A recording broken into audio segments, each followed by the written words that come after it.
Eso quería preguntar. Dale, contá. Eh, Pregunta vos, después pregunto yo, si querés. bueno, dale. Yo usé coordenadas polares para reemplazarlo y sacarme todo encima. Está Me perfecto.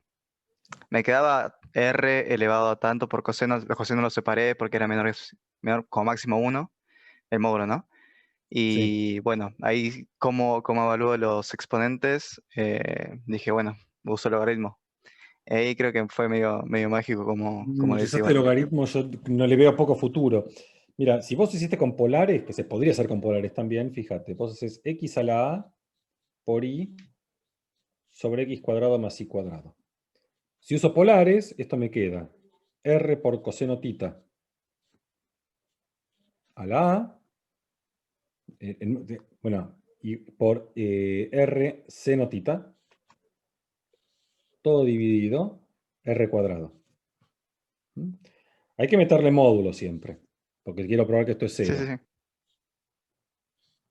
Entonces esto me queda r a la a más 1 dividido el r cuadrado, módulo de coseno tita, módulo del seno tita. Ahora decimos menor igual, y ahora el coseno tita y el seno tita decimos que es menor que 1.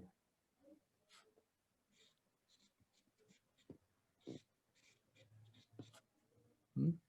Entonces todo me quedó menor igual, me queda r a la a menos 1 por 1. Y ahora Sí, sí, sí, me quedo ya así. lo hiciste, porque lo tengo acotado por algo que no depende de tita. Entonces esto tiende a Ujú. 0, cuando r tiende a 0, si a es mayor que 1. Entonces esto te Con ayuda eso a bastaba, probar, decime, porque yo lo que hice ahí fue como que yo quiero que eso tienda a cero por el sándwich. ¿sí? Agarres que cero es menor que r a la a menos uno y eso es menor o igual a r a la n. No, eso no está bien. Porque a, no sé, no está bien. Bueno, pensá que a podría ser 1,1. Porque si, ¿Por qué menor que n? ¿El n qué mm, tiene que ver? no, porque si yo tengo, no sé, bueno, claro, después puse que eh, el logaritmo de r a la cero es menor que el logaritmo de r a la a menos uno, que eso es menor o igual que el logaritmo de r a la No, n. me Me parece que te saqué estás todos el logaritmo complicando de de una r y manera tengo que... increíble.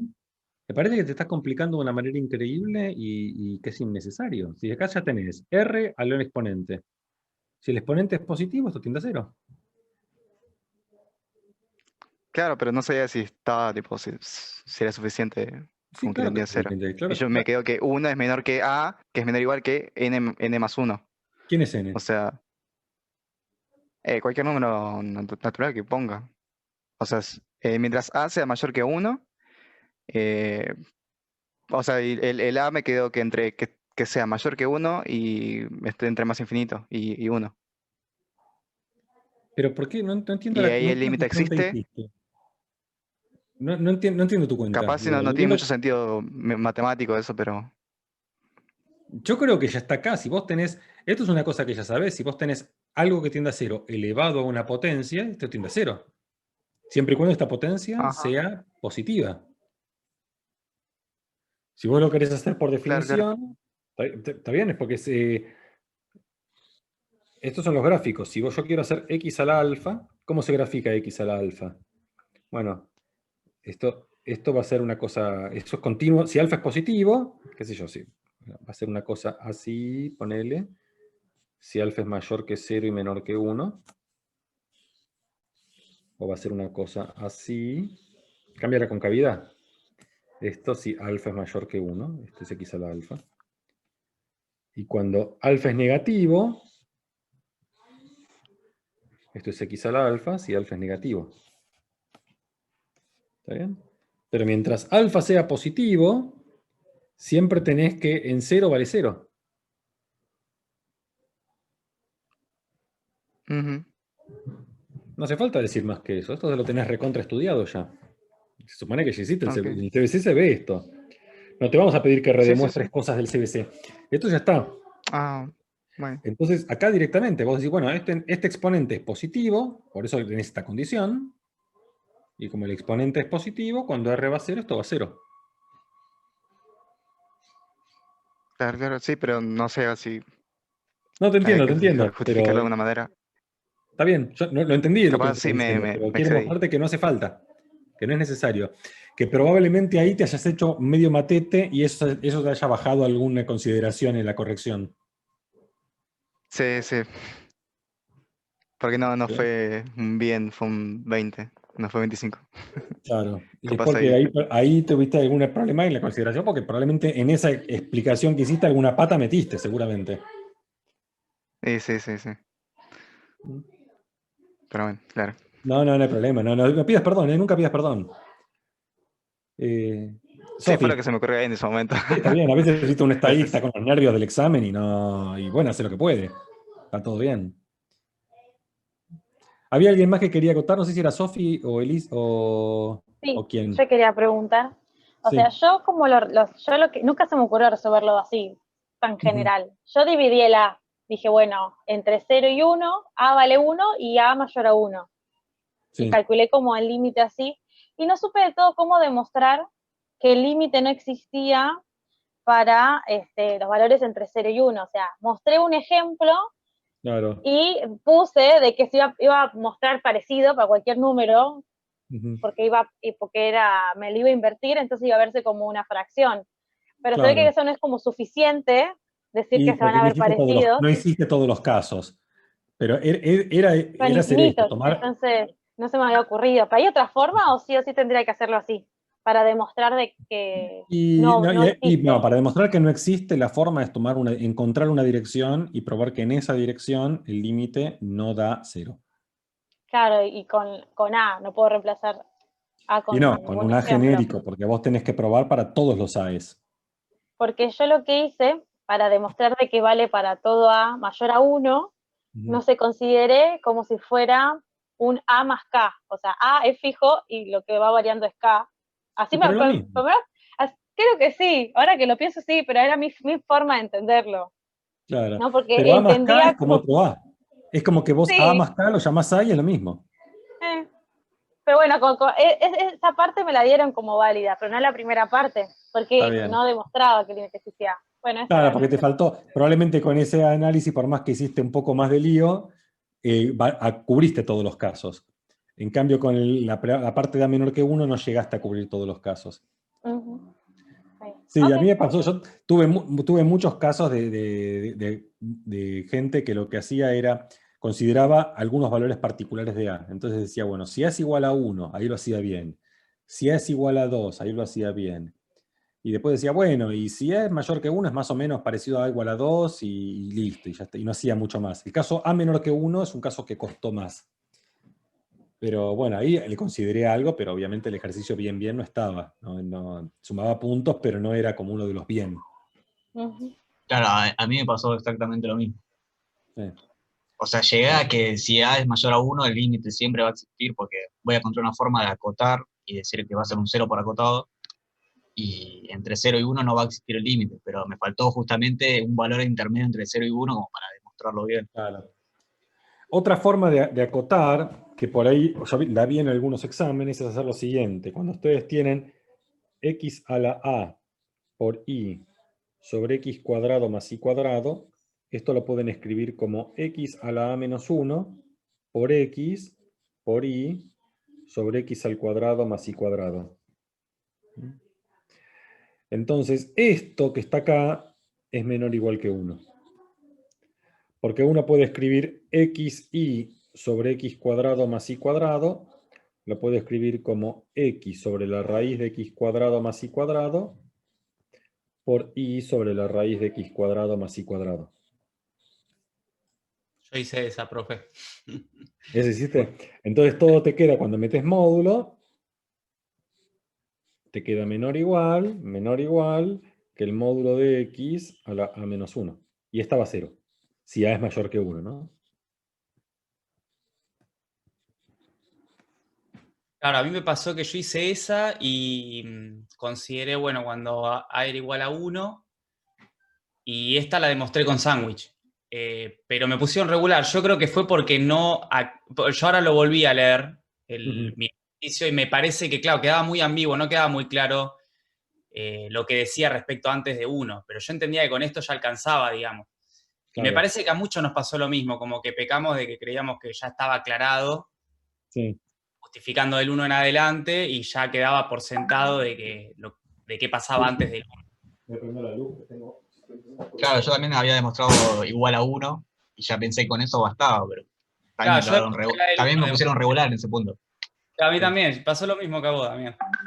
Pero me parece que fue eso, no sé, Julián, ¿qué te parece? Pero me parece que Faltó fue... la demostración, pero creo que salía el ejercicio. Y la cosa es que, está bien, una cosa es que vos digas salía, pero lo que uno corrige es lo que está escrito. No, Uno claro, no, obvio. uno no puede corregir lo que se deduce después, aparte de lo que está escrito. Uno tiene que corregir lo que está escrito. Y entonces, bueno, qué sé yo, depende, uno lo mira y bueno. También te digo, porque vos te quedaste, me parece que también quedaste caliente, pero cuando el examen está aprobado, bueno, se pone un poco más puntilloso en No, algunas. no quedé caliente, pero no entendí el punto 3 al final si estaba bien o estaba mal. Y eso es como que, bueno, o sea, aprobé, pero capaz Bueno, no, que si voy a finales, ¿lo pues, preguntaste? ¿Lo preguntaste en el campus? nada, ya está, ya no pasa nada. No, pero preguntalo, sacate la duda. En serio, sacate la duda. Profe, una pregunta. Sí. Esto último que hiciste, ¿también sirve con esto para demostrar con A menores a 1 el No, límite no existe o no? Porque no. como Porque por la si forma yo, en la que quedó escrita, no. claro, porque lo que estaría diciendo es que la función que yo quiero calcular el límite, la acoto por algo que va infinito. Eso es como no decir nada. Claro. Ok, perfecto. ¿Está bien? Para ver que un límite no existe, hay que encontrar una dirección y que en esa dirección el límite no exista. O que te dé distinto que los iterados. Profe, otra pregunta, porque yo en este ejercicio, ponele, me puse a hacer como todo este análisis y los iterados no los hice, digamos, como que lo escribí.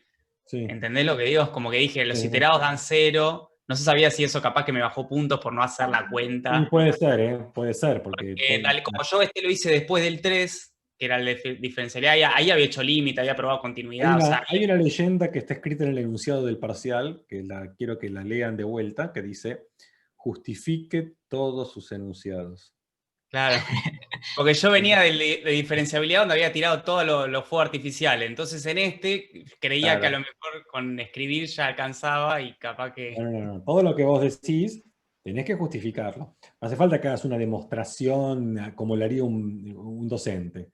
Pero sí tenés que explicar por qué. En caso de los iterados, calculá los límites, y son fáciles.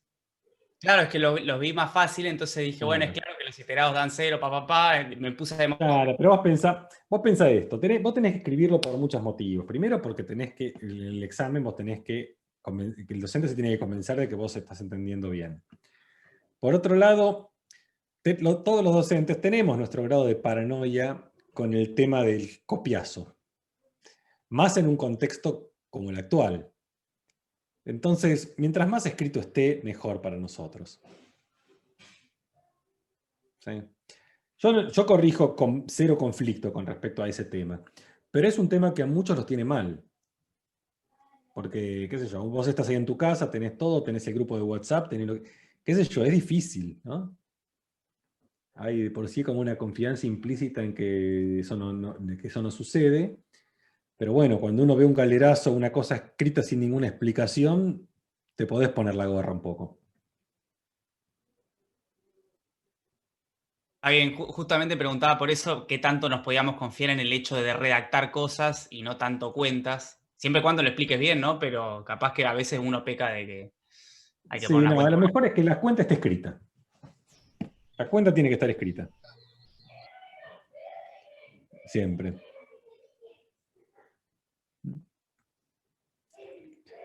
Nosotros somos bastante relajados con el tema de la posibilidad de que haya copias o intercambio de cosas. En general, tomamos la política de decir, bueno, nosotros hacemos de cuenta que nada de eso pasa, tomamos y corregimos. No sé, no me consta, no quiero ni averiguar, ni investigar, ni nada. El cuatri pasado tuvimos un caso de un chico que metió la pata y entregó un tema que no era el tema que él tenía asignado. Y bueno, que fue una situación compleja, hablé con el chico ese y el chico recursó la materia. Pero salvo casos muy extremos, yo hago cuenta que no pasa nada y no miro nada. Hay materias que son un poco más paranoicas y después de tomar el examen les toman una validación oral a cada uno. Sí. Nosotros Igual, optamos por no. profe, Pero en sí un pedimos que caso, el examen esté justificado todo lo que uno escribe. pero en un caso así, ¿cómo comprobás si se copió o no? O sea, es más complicado acá virtualmente.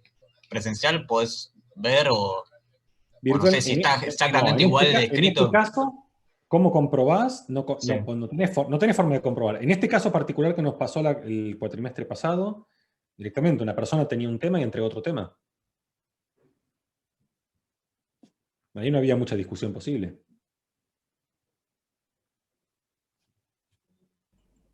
¿Te puedo Él lo hacer una reconoció, pregunta? el chico. No es.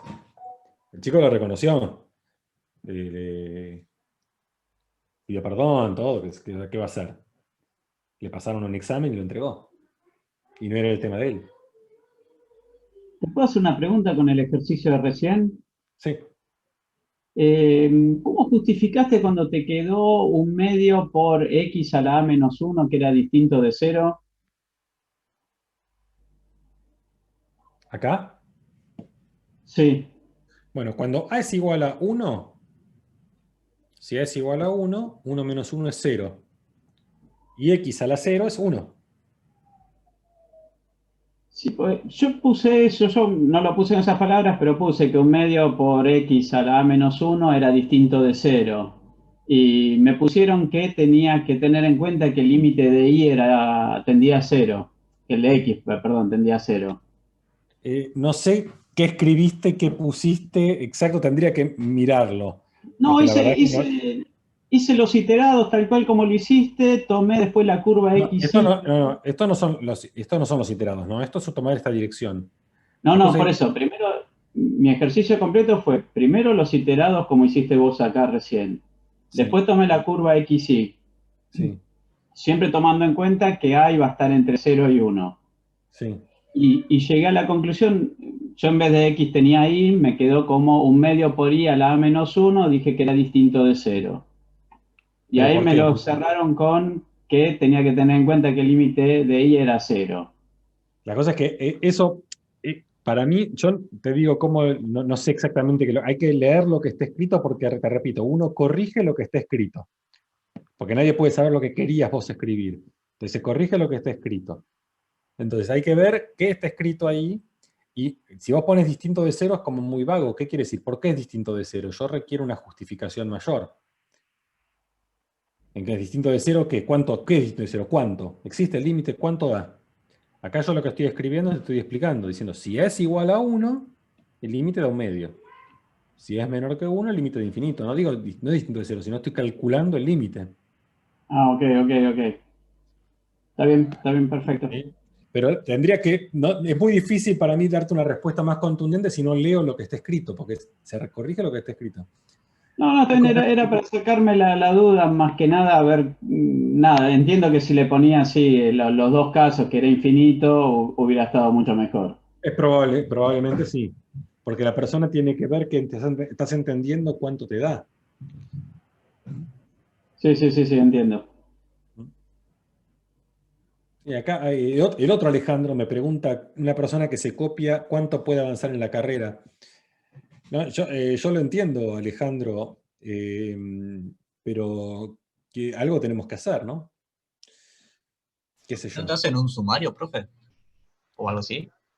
Se puede hacer un sumario. Un sumario es complejo. Un sumario es como un juicio, ¿no?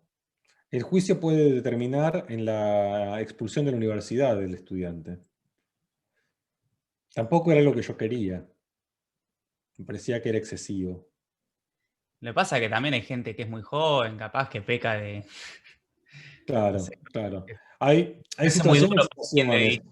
19 años que Sí. terminó el secundario que le puede pasar, que esté tentado a hacerlo y Después Sí. que se niegue la uva es fuerte. Claro. Y depende, por eso, depende. Hay situaciones y situaciones. Una cosa, por ejemplo, una cosa es que un compañero te pase algo, copiarte. Puede pasar, a veces uno está rindiendo en un aula y no es que se copia, pero por ahí mirás y ves de refilón la hoja de alguien y te da una idea, qué sé yo. Hay grados, esos son... No lo veo todo yo como tan binario 1-0. Para mí eso es peor, profe, ver la hoja de otro. Sí, Capaz que yo está mal entiendo. y vos decís, uy, estoy haciendo todo mal, y cambias todo. Bueno, puede ser, pero a veces estás ahí parado, no se te ocurre, y de repente sin querer o queriendo, no sé, no es que vas a estar copiándote, codeando al compañero de al lado, pasame el 8, no vas a estar haciendo así. Pero por ahí mirás y uy, qué sé yo, y se te ocurre algo y lo pasás. Y está bien, no está bien, pero yo no lo veo una falta grave. El caso extremo es que, qué sé yo, que vayas y sobornes al docente para que te apruebe. Entre esos dos extremos hay un degradé, ¿no? Qué sé yo, con este chico, para mí, yo hablé con él, él estaba bastante compungido, con lo que, qué sé yo, se le agarraron los nervios, le pasaron, qué sé yo, le pasaron el examen, no sabía qué hacer y lo mandó y bueno, la cagó. ¿Qué va a hacer? Qué sé yo. Sí, hay casos de todo, Nadina, lamentablemente hay casos de todo. Sí, uy, ahí. Pero bueno. Yo coincido un poco con lo que decía Alejandro, que es una persona que se copia cuánto puede avanzar. En un mundo ideal, Alejandro, no habría examen. ¿Sí? No habría examen. Ustedes cursan análisis 1 y si sienten que aprendieron, pasan a análisis 2. Y si sienten que les faltó, lo hacen de vuelta.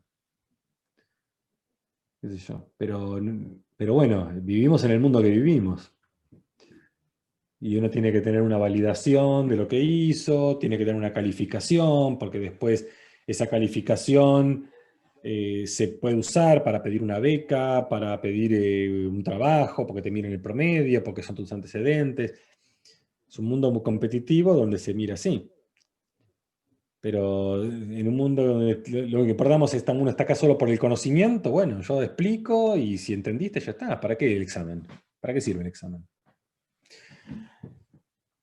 Pero hay una anécdota muy buena de Borges, que Borges decía algo así. En un momento le dijeron que tenía que tomar examen y Borges decía, ¿para qué hay que tomar examen? Y entonces le decían, El tema es bueno, que la gente se aprovecha. O sea, hay muchos que sí se dedican al conocimiento y hay otros que, bueno, avanzan hoy con total de poder.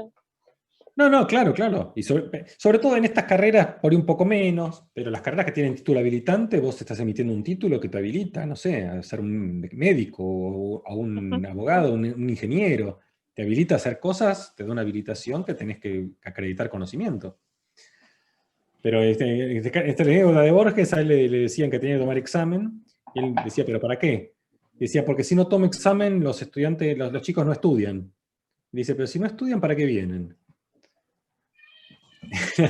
Como que no le entraba en la cabeza que había que tomar examen. Pero bueno. Pero, profe, igual es necesario examen, porque yo, por ejemplo, como alumno, no sé qué tan grande es la matemática, así que no sé cuántos debería saber para saber, bueno, ahora sé análisis 1, paso a análisis 2. Bueno, vos tenés una guía Así de que, ejercicios. Te salen los ejercicios de la guía, ya está.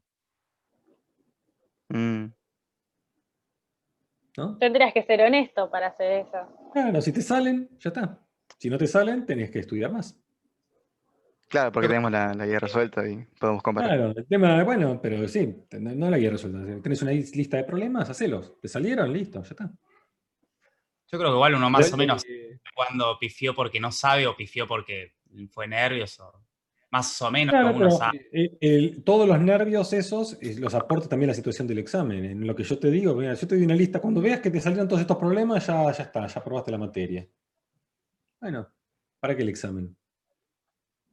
Yo tengo avanzada la práctica 5 y 6, agarré el simulacro del segundo parcial, los dos primeros ejercicios que creí que los iba a poder hacer y Sí. no los pude hacer. Y bueno, porque todavía falta entonces. Todavía falta masticar un poco más sobre esos A temas. veces uno cree que sabe y el examen te enfrenta a la realidad. Sí, pero bueno, yo por ahí en vez de examen te podría dar una lista de ejercicios y decir, bueno, hacelos. Cuando ya existen todos estos ejercicios, tema superado. Claro, con ejercicios más difíciles. Claro, usted puede hacer muchas, qué sé yo, mismo el examen, pero te digo, hacelo cuando a tu ritmo, cuando puedas, ya está. Pero bueno, no importa, no hace falta divagar y filosofar, la realidad es la que es. Y bueno, eso es algo que me excede a mí, yo puedo modificar muchas cosas de cómo enseño yo, pero cómo es el método de la universidad no lo puedo modificar. Y hoy por hoy hay exámenes, y listo, hay que tomar examen y ya está. Tratamos de hacer el examen la experiencia menos traumática posible dentro de lo que podemos, y listo.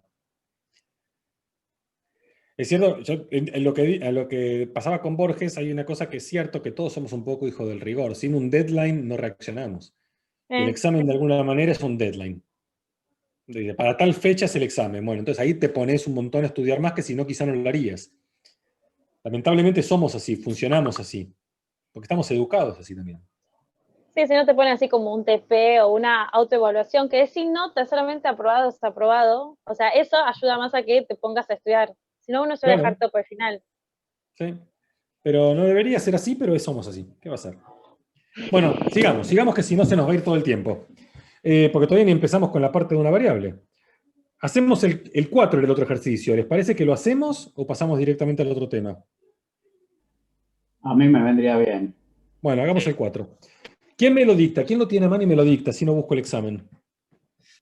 A ver.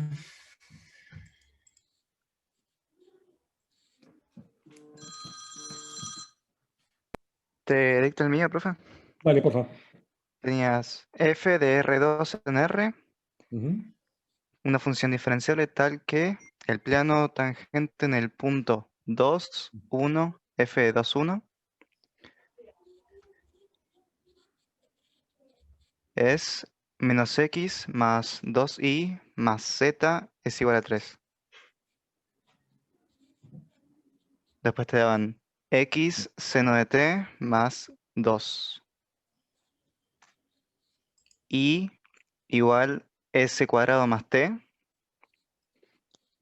Y definen f grande de s de t, st, ¿no?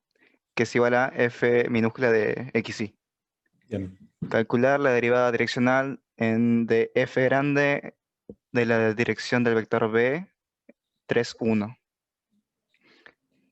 En el ¿En qué punto punto? S0, T0. ¿Y quién era ese 0T0? ¿Cómo? ¿Ese 0T0 quién era? 1, 1, 0. S0, T0 igual al 1, 0. 1, 0 y U es la dirección de... ¿Quién era el vector de la 3, dirección? 3, 1. 3, 1. Bien. Bueno, ahí lo tengo más o menos copiado, aunque sea no está el enunciado súper prolijo, pero bueno, ese es el enunciado. Entonces, lo primero que uno tiene que hacer, bueno, hay que calcular las derivadas de f grande. Entonces, ¿cómo? Bueno, hay que hacer muchas cosas, ¿no? Hay que calcular la derivada direccional. ¿Cómo se calcula la derivada direccional, la resolución? La derivada direccional de f en el punto 1, 0, ¿qué va a ser? Va a ser el gradiente de f grande en el punto 1, 0, producto escalar, u. Y esto es la derivada de f respecto de s en el 1, 0, coma, la derivada de f respecto de t en el 1, 0, producto escalar, u. Y estas son todas las cosas que hay que calcular. Tengo que calcular cuánto vale la derivada de f respecto de s, cuánto vale la derivada de f respecto de t, y tengo que saber quién es el vector u. El vector u era el más fácil, porque quién es u, si es la dirección de b, tiene que ser b dividido el módulo de b. Que esto es el 3, 1, dividido la raíz cuadrada de 3 al cuadrado más 1 al cuadrado.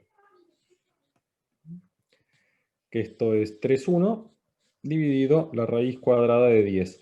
La verdad que podríamos haber puesto un vector que dé una raíz entera, ¿no? Sí, profe, yo cuando lo vi y me quedó así dije, no, esto está mal. Pero lo mandé y estaba bien al final. Sí, está bien, lo Pero que da. me hacía raro la raíz de 10, o sea, pensé que iban a poner un número Sí, bueno, entero. cuando armamos los números se ve que dijimos, bueno, no importa que quede así.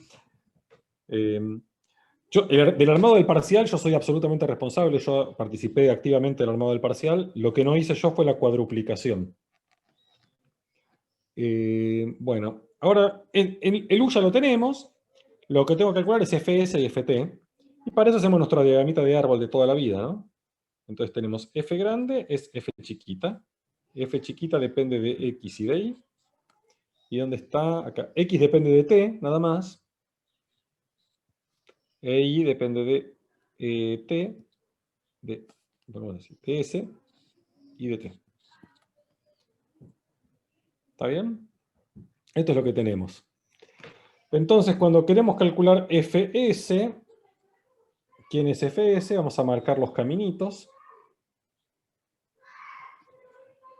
¿Cómo calculo la derivada respecto de S? Tenemos un solo caminito que es este, ¿no? Entonces, este caminito me dice que esto es Fi por IS. ¿Sí? No aparece el otro porque X no depende de S. Y ahora tengo que calcular Ft. Para Ft hacemos el otro caminito. Marquémoslo en verde. El otro caminito tengo una ramita que es esta y otra ramita que es esta. ¿Por qué quedó más gordo este retraso? No sé por qué. Bueno, entonces, ¿qué me dice esto? Esto es Fx por xt más Fi por it. Muy bien. Entonces, ¿qué tengo que calcular yo? Tengo que calcular entonces Fs, ¿en qué punto? En el punto 1, 0.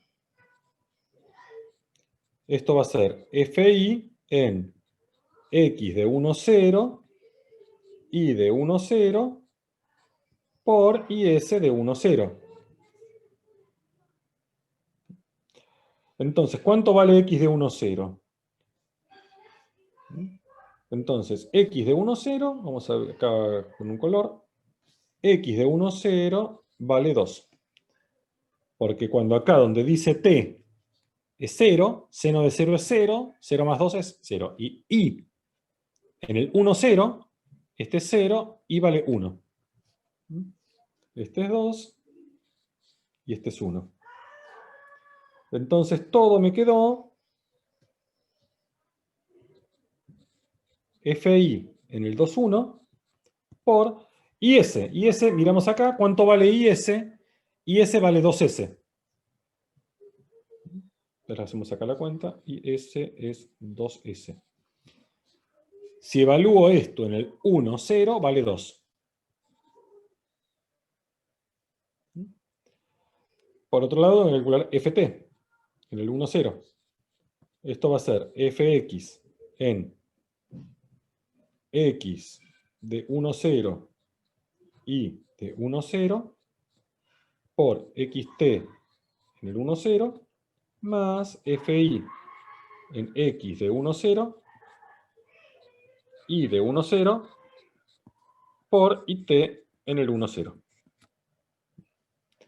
Bueno, esto ya lo calculamos.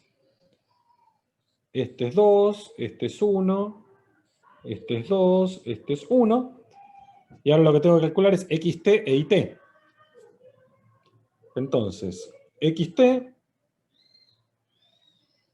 vamos a ver, x será seno de t más 2. Entonces, xt es cos t. It es 1. ¿Sí? Porque it era s cuadrado más t, cuando deriva respecto de t vale 1. Entonces, cuando evalúo coseno de t, este que está acá, xt en el 1, 0, coseno de 0 es 1. It es 1. Entonces todo esto, cuando junto todo, ¿qué me quedó? Me quedó f sub x en el 2, 1 más f sub y en el 2, 1. Entonces, ¿qué tenemos que calcular ahora? ¿Cuánto vale f sub x en el 2, 1? cuánto vale f sub i en el 2, 1. ¿Hasta acá se entendió?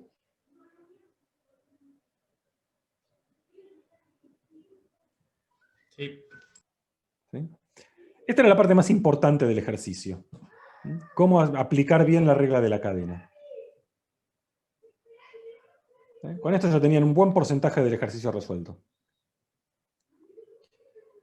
Y ahora viene la segunda parte, que es cómo calculo fx de 2,1 y fi de 2,1. Y para eso lo que me dan como dato es el plano tangente de la función f en el punto 2,1.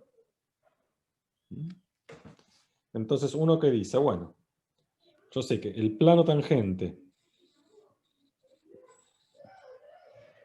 a f en 2,1 es z igual f de 2,1 más f sub x de 2,1 por x menos 2 más f sub i de 2,1 por i menos 1.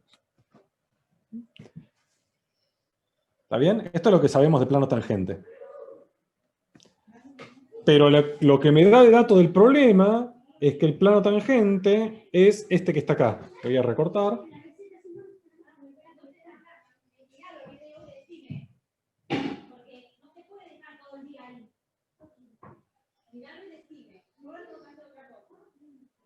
¿Bien? Es este plano. Estos dos planos tienen que ser el mismo plano. ¿Sí? Entonces ahora hay muchas maneras de darse cuenta de cuánto es lo que vale.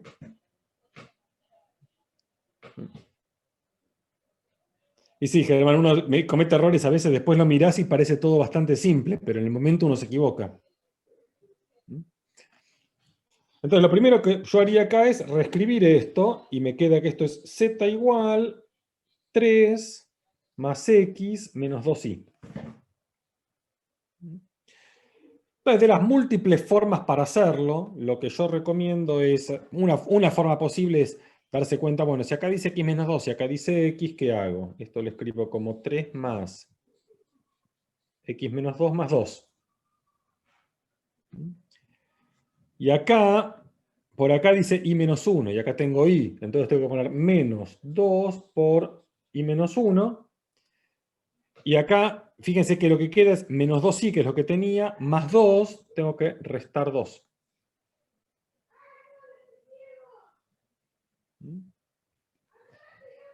Entonces, en este caso, este se va con este.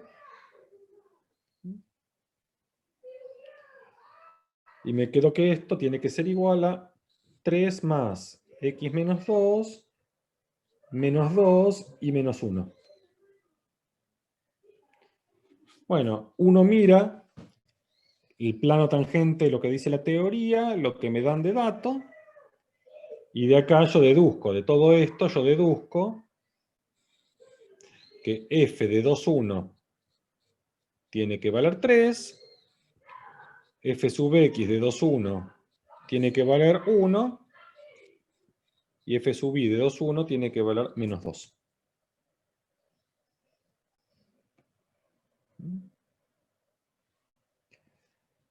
Entonces, vamos a lo que teníamos antes y tenemos que fs de 1,0 me había quedado, fs de 1,0 me había quedado igual a 2 veces fi de 2,1.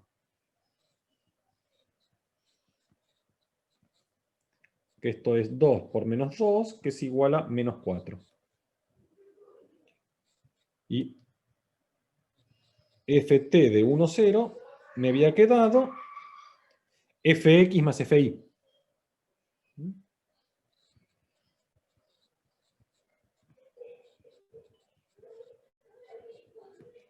Y esto es 1 más menos 2, que es menos 1. Entonces acá calculé fs y ft. Vamos a lo que me pedía el ejercicio, que era calcular esta derivada direccional. Está acá. Entonces acá tengo que poner lo que me dio fs y acá lo que me dio ft. Entonces, du de f en el 1,0 me había quedado el vector fs de 1, 0, ft de 1, 0, por el otro vector que era 3 dividido raíz cuadrada de 10, 1 dividido raíz cuadrada de 10. ¿Y esto qué es? Este es igual a fs menos 4 menos 1 por 3 dividido raíz cuadrada de 10, 1 dividido raíz cuadrada de 10, y esto me dio menos 12 dividido raíz cuadrada de 10, menos 1 sobre raíz cuadrada de 10, y todo me dio menos 13 dividido raíz cuadrada de 10.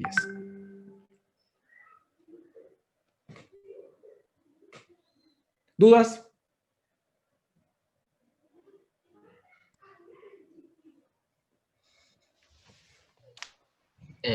No, o sea, yo me dio exactamente lo mismo, pero a mí me remarcaron que está mal el gradiente. O sea, no sé por qué me pusieron que la derivada parcial de f respecto a s no es menos 4.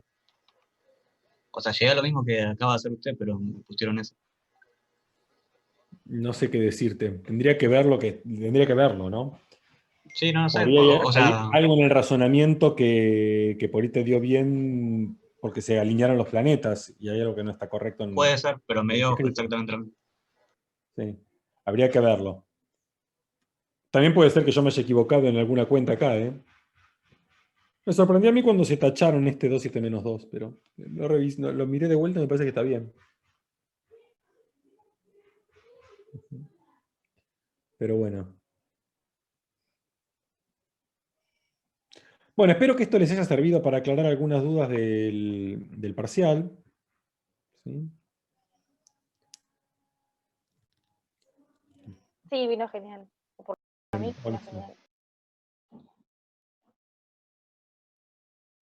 Profe, te hago una consulta chiquita del 3, que era analizar diferenciabilidad. Ahí daba una función partida. Yo pensé que había que hacerlo por definición, pero capaz si lo hacía por viendo las derivadas parciales de f sub x y f sub y, y bueno, veía que eran continuas y qué sé yo, ¿bastaba eso? Ay, creo que se colgó. Creo que sí. Creo Uf. que sí. Lo hackearon nuevamente.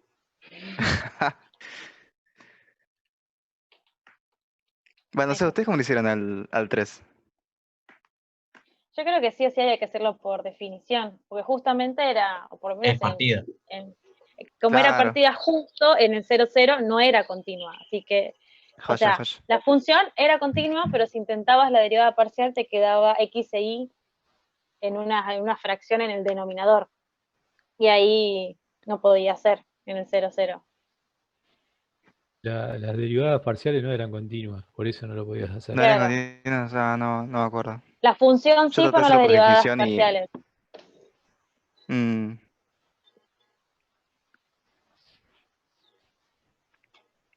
la habré pifiado en el acote.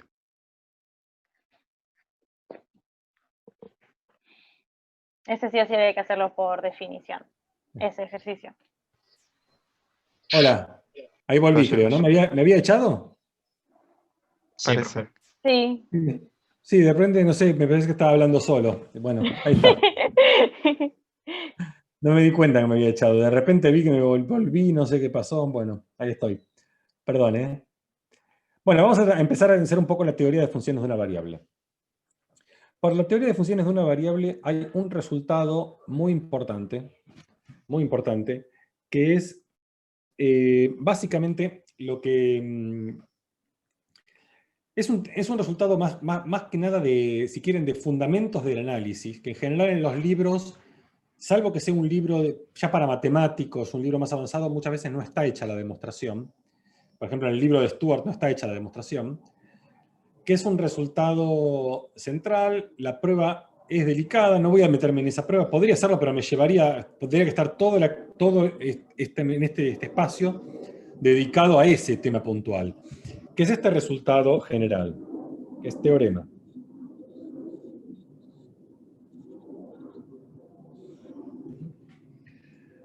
teorema. A ver, una cosa importante.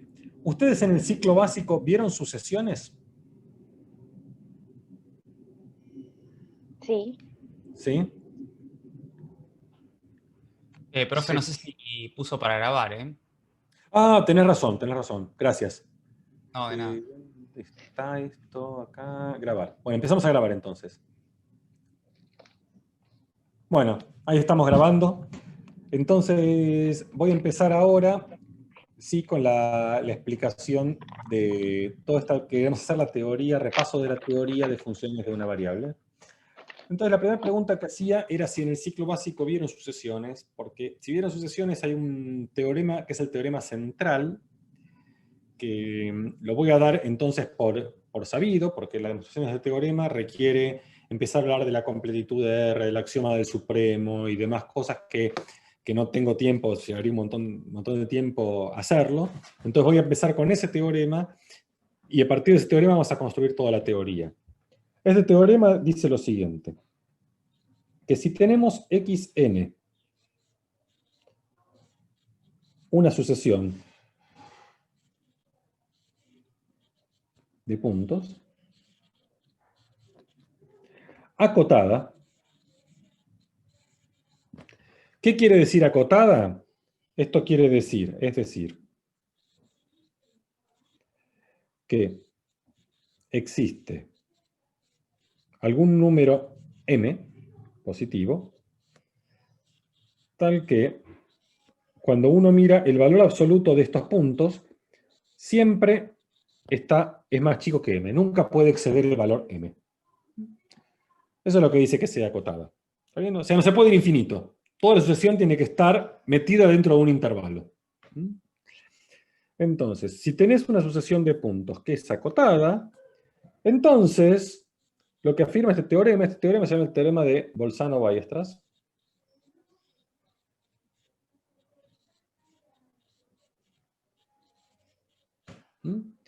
Entonces, existe una subsucesión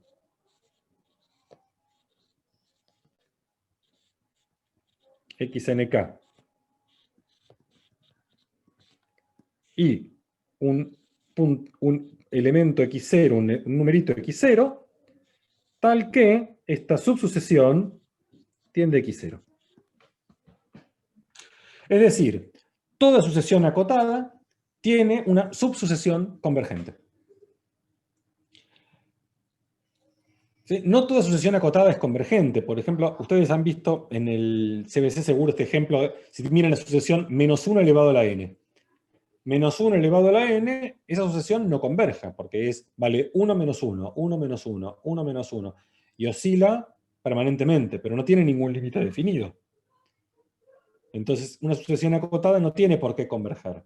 Pero siempre tiene una subsucesión que converge. Por ejemplo, en ese ejemplo de -1 a la n, si tomamos la subsucesión de los pares, que sería -1 a la 2k, entonces esa subsucesión siempre vale 1, entonces tiene límite. ¿Se entendió eso?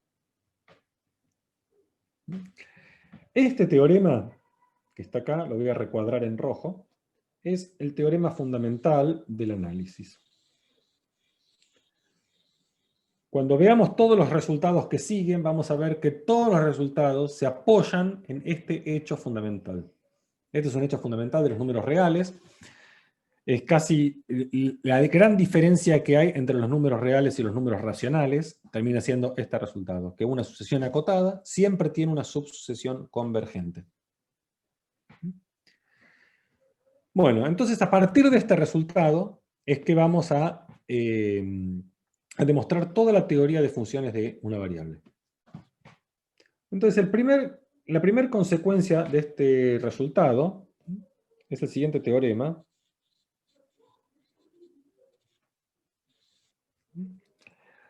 El teorema dice, bueno, supongan que tenemos una función f definida en un cierto intervalo AB que es cerrado y acotado a valores en R. Y esta función es continua. Entonces lo que firma este teorema es que entonces existe un X min y un X max en el intervalo AB, tal que f en X min es donde vale más chico f, y f en X max es donde vale más grande.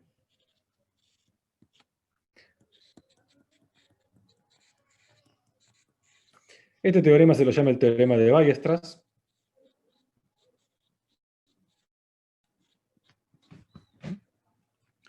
Entonces, toda función continua alcanza el mínimo y alcanza el máximo. En algún lugar es donde vale más chico y en algún lugar es donde vale más grande.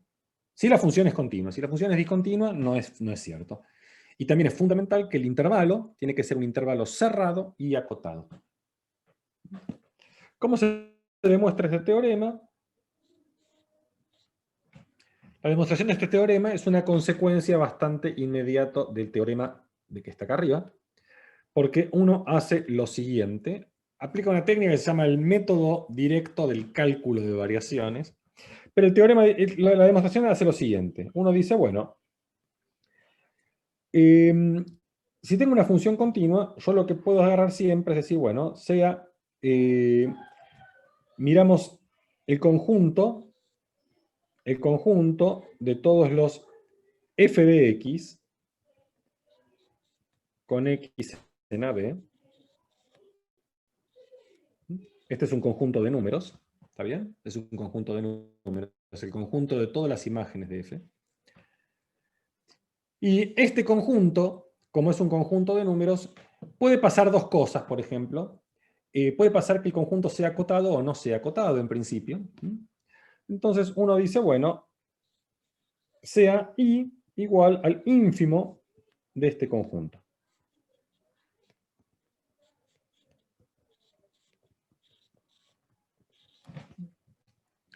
Entonces puede pasar dos cosas, que este I sea un número o que I sea menos infinito. ¿Okay? Si el conjunto puede ser que si mi función no es acotada, puede pasar que el límite sea menos infinito. El número más chico posible que puede tomar sea menos infinito. Pero en principio es el ínfimo. Entonces, bueno, ¿qué sabemos nosotros? Nosotros lo que podemos hacer entonces, ese es un resultado que, bueno, que uno estudia cuando ve propiedades de los números reales, dice, bueno, si siempre tenemos que existe, vamos a poner sin letras, existe entonces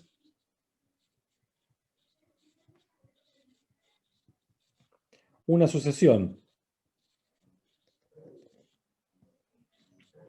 xn en AB, tal que cuando yo miro f de xn, esto tiende a I.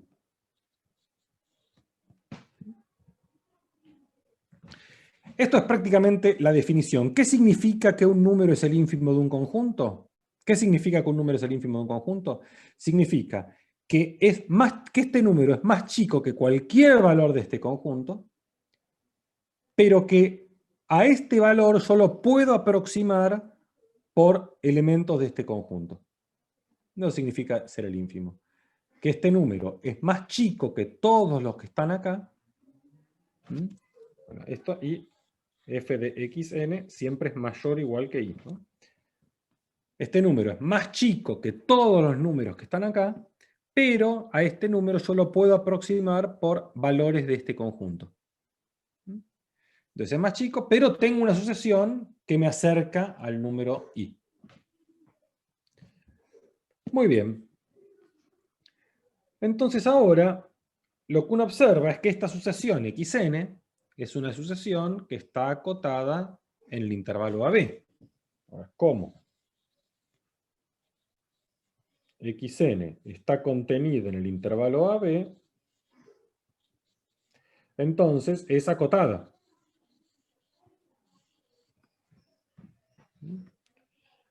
Bueno, como es acotada, por el teorema de arriba, si una sucesión es acotada, existe una subsucesión convergente. Entonces, ¿qué decimos luego?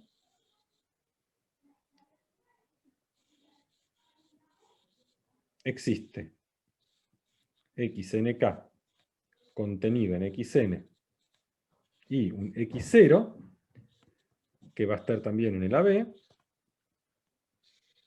tal que xnk tiende a x0. Y como f es continua, entonces f de xnk tiende a f de x0. ¿Y qué es la continuidad? Esta es la continuidad. La continuidad quiere decir que si las variables convergen, f aplicado a la variable converge. Esa es exactamente la continuidad. Acá es donde estoy usando la hipótesis de continuidad de la función. Pero por otro lado, nosotros sabemos que f de xn tiende a y. Entonces, si f de xn tiende a y, f de xnk, que es una subsucesión, también tiene el mismo límite. Pero, por otro lado, sabemos que f de xnk tiende a y. Entonces, de estos dos límites, deducimos que f de x0 es igual a y. Entonces, x0 es lo que nosotros llamamos el x-min, que es un lugar donde alcanza el mínimo. Bueno, de manera completamente análoga, se prueba la existencia del x-max. Así como elegí el x-min porque empecé con el ínfimo, si en vez del ínfimo hubiera empezado con el supremo, hacía un razonamiento exactamente igual y encontraba el x-max si cambiaba el ínfimo por el supremo. Entonces, de manera análoga,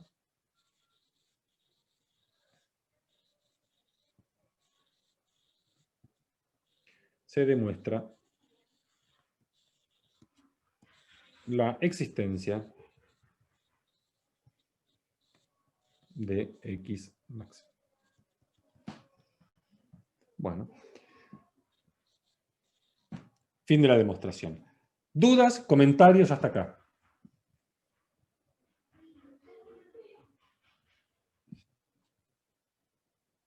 Bueno. Voy a seguir entonces, voy a seguir. Si no, escríbanme en el chat cualquier cosa. Bueno. Ahora nosotros sabemos siempre que, dado una función continua, en un intervalo cerrado y acotado, siempre alcanza el mínimo y el máximo. El siguiente resultado importante que uno usa ahora es este. Lo que llama, a veces se lo conoce con el nombre de teorema de Fermat, pero no importa el nombre. Entonces, segundo resultado, teorema.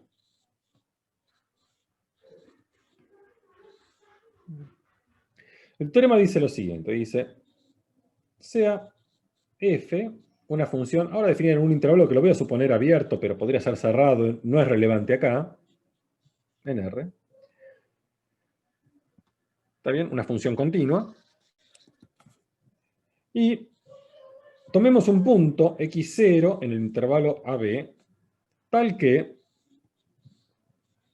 f tiene, o f, pongamos, alcanza, o f de x0 es mayor o igual que f de x para todo x en el intervalo AB. Es decir, x0 es el máximo.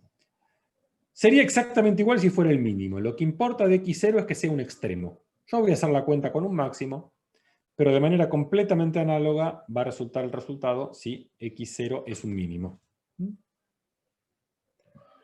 ¿Está bien? Supongamos que f es derivable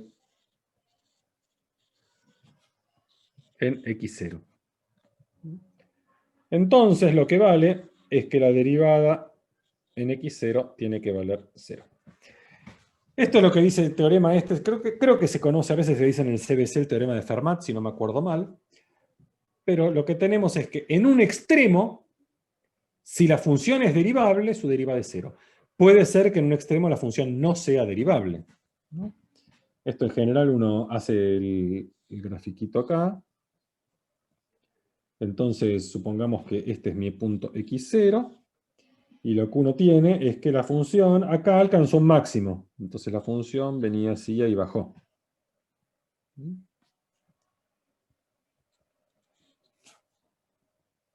Este es f de x0. Entonces, si estoy parado justo arriba, justo en el pico de la montaña, y en el pico de la montaña yo quiero dibujar la recta tangente tiene que tener pendiente 0. ¿No se llama también teorema de rol? No. El teorema de Rolle lo vamos a ver más adelante. Vas a ver que dice algo un poco distinto. Okay. Bien, este se llama teorema de Fermat, dice que en un extremo la derivada tiene que valer 0. Si existe la derivada. Si no existe la derivada, no existe, porque podría pasar que no exista la derivada. Por ejemplo, podría pasar que la función haga una cosa así.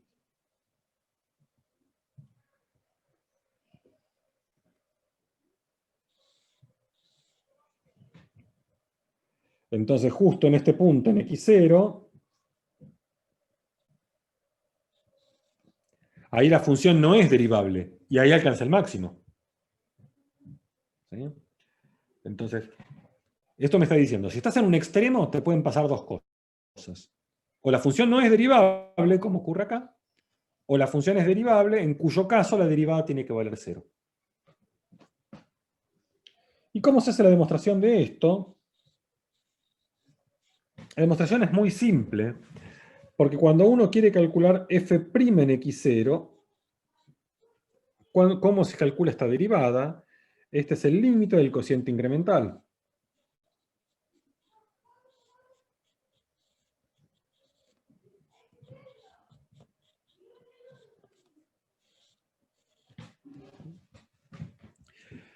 Entonces lo que yo quiero ver es qué signo tiene esto. Vamos a ver que este límite siempre tiene que ser 0 si x0 es un máximo. ¿Y por qué es eso? Uno considera dos casos. Primer caso, ¿qué pasa si h es positivo? Si h es positivo, miramos el cociente incremental.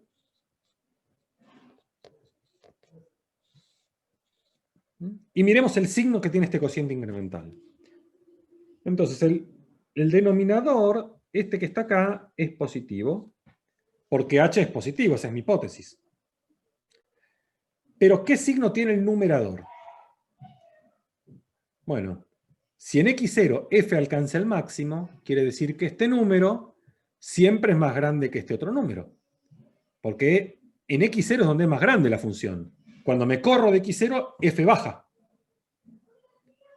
Entonces, si f en x0 es más grande que f en cualquier otro lado, y estoy haciendo esta resta, todo el numerador es menos. ¿Está bien? Porque acá está el máximo. Entonces, si a un número le resto algo más grande, me da negativo. Entonces, esto me está diciendo que esto siempre tiene signo menos, porque si hago algo negativo dividido algo positivo, el resultado me da negativo. Luego, si tomo entonces el límite cuando h tiende a 0, pero por la derecha, es decir, el límite cuando h tiende a 0 con h mayor que 0, del cociente incremental,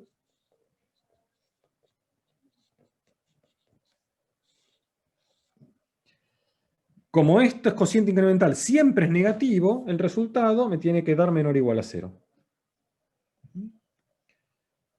¿Está bien? Este que está acá es f' de x0. Entonces esto me dice, en el máximo, si miro la derivada por derecha, la derivada tiene que dar menor o igual a 0. ¿Qué pasa ahora en el otro caso? Si h es menor que 0.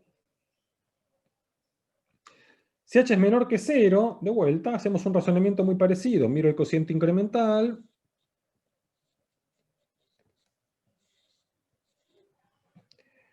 Ahora que tenemos este que está acá, ahora yo sé que es menos, porque h es negativo. Entonces lo que está abajo es negativo. ¿Y qué pasa con el numerador? El numerador no cambia nada que h sea positivo o negativo, porque en x0 f alcanza el máximo. Entonces este número es más grande que este, siempre, porque f en x0 es más grande que f en cualquier otro lado. Eso quiere decir ser el máximo. Cuando me corro de x0, f baja. Entonces el numerador igual que en el caso anterior, también es menos. Entonces yo hago menos dividido menos, menos con menos, esto me da mayor o igual a 0 ahora. ¿Está bien? Luego, f' de x0, que también va a ser el límite cuando h tiende a 0 menos de f de x0 más h menos f de x0 sobre h, esto es mayor o igual a 0. Entonces, fíjense qué pasó. En el primer caso me quedó que f' tenía que ser menor o igual a 0. Y en el segundo caso me quedó que f' tiene que ser mayor o igual a 0. Bueno, si es menor o igual a 0 y mayor o igual a 0, tiene que ser 0.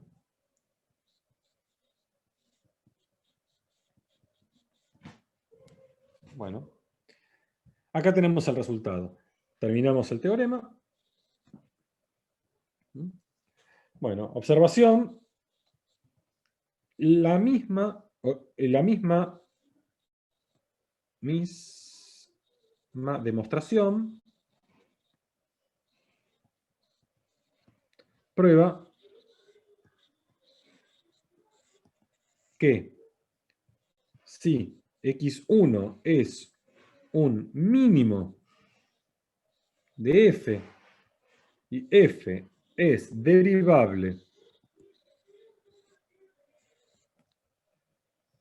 en x1, entonces la derivada en x1 vale 0.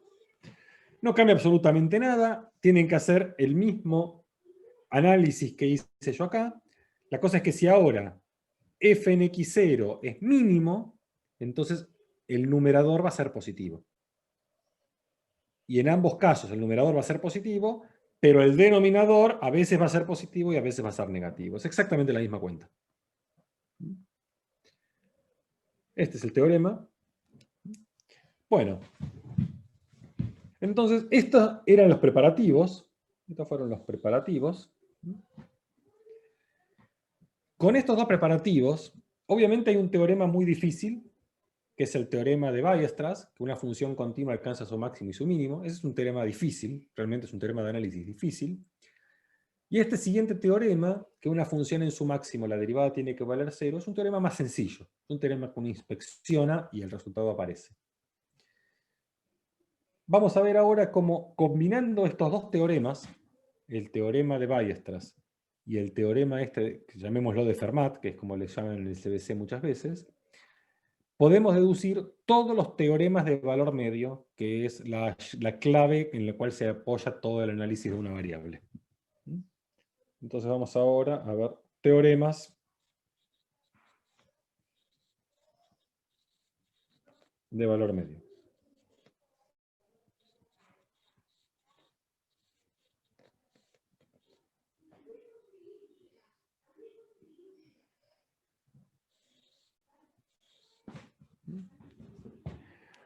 Y vamos a ver, hay tres teoremas de valor medio, que son los que vamos a ver, que son las fundamentales para toda la teoría, que es Rolle,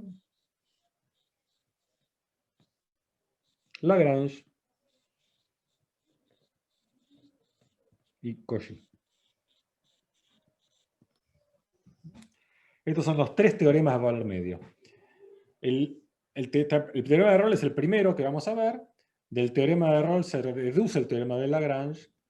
El teorema de Cauchy es una generalización del teorema de Lagrange que tiene, básicamente se usa poco, casi siempre uno se las arregla usando el teorema de Lagrange, no necesita la extensión de Cauchy, pero la extensión de Cauchy va a tener dos aplicaciones muy importantes, muy importantes. Una es la demostración de la regla del L'Hopital, que ustedes ya saben lo útil que es la regla del L'Hopital, eso lo podemos hacer gracias al teorema de Cauchy. Y la segunda aplicación del teorema de Cauchy es el estudio del error en la aproximación de Taylor.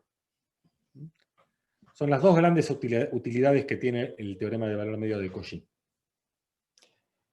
El teorema de Rolle es un teorema casi de preparación y el teorema central más importante de valor medio es el teorema de Lagrange. Entonces vamos a manos a la obra a tratar de hacer las demostraciones o ver qué dicen estos tres teoremas. Entonces, teorema de Roll.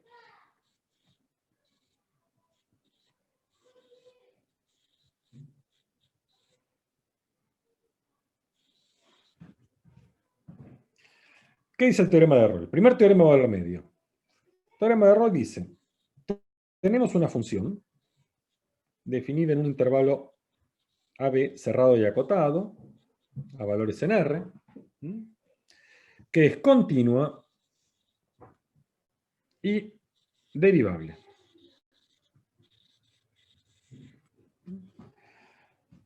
Hay una pequeña salvedad que a veces que se aclara siempre, y para mí confunde más de lo que aclara, pero es real, que cuando dicen continuo y derivable, dicen continuo en el cerrado y derivable en el abierto. Casi todas las funciones con las cuales ustedes se van a encontrar son derivables en toda la recta, ¿no? Salvo algún punto aislado por ahí.